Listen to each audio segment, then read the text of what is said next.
Asmara masuk.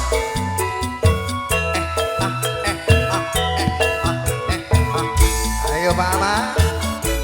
Memet.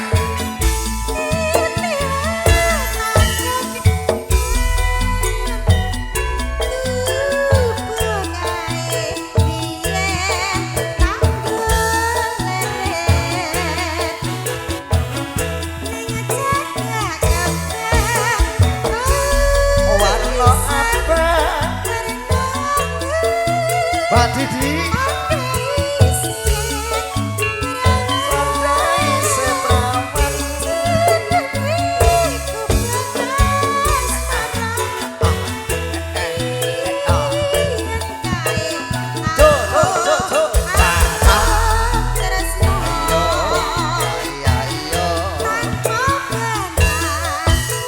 Yo Pak Haidi ojo kendung.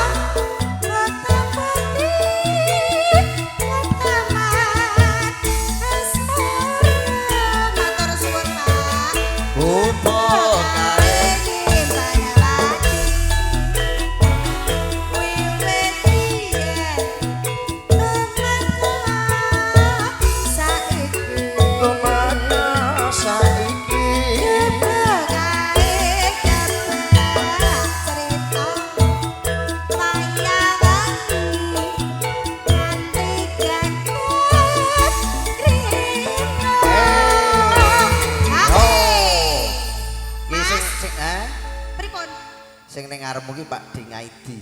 Pak Di sinten? Pak Dingaidi. Pak Kaidi. Terus sapa neh Mas? Aku yo urung apal. Kae Pak Tarno sing ning kono sing request Gubuk Asmara. Pundi to? Pundi to Mas? Kae lho ngarepe iki nek anggere lurus iki. Pokoke anggere kono kabeh wis anggere kok celuk Pak Tarno. Asisten mbok digawa to ki kotak amale lho.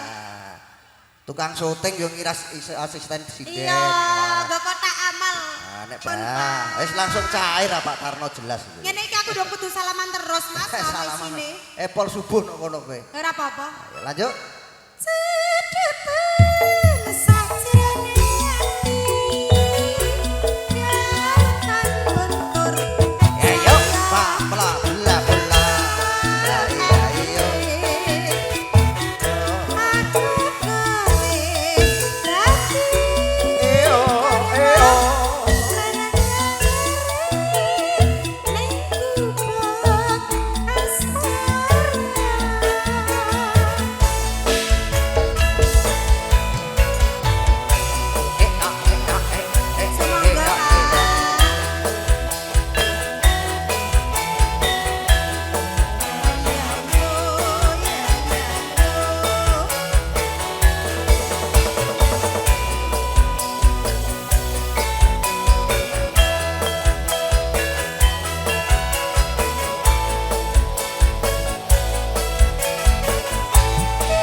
Niki bapake nyuwun untuk Pak Kowi KJ C.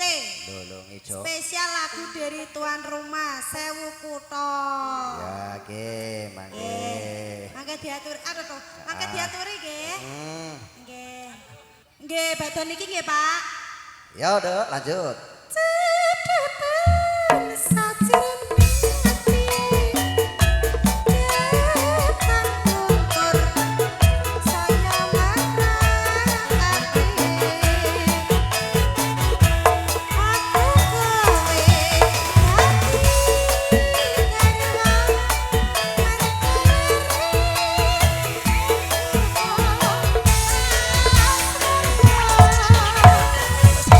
Cak, kowe golek kursi ning kono lungguh kono ya. Sinta kesini.